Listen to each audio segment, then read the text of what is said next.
And so we sent in the feds, and it's messy and it's ugly, but the American people voted for us to do a significant campaign of deportation.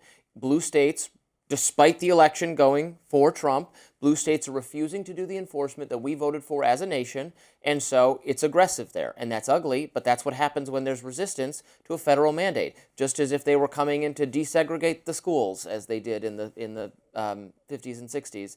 That's what's the action is being taken, and when there's local resistance, yes, it's not good, but you should get on board because that's what was voted for by the people of the nation. So effective governance is pointing the finger who started this. That's what you're saying. Look at Democrats and say, well, you made a sanctuary city, so you...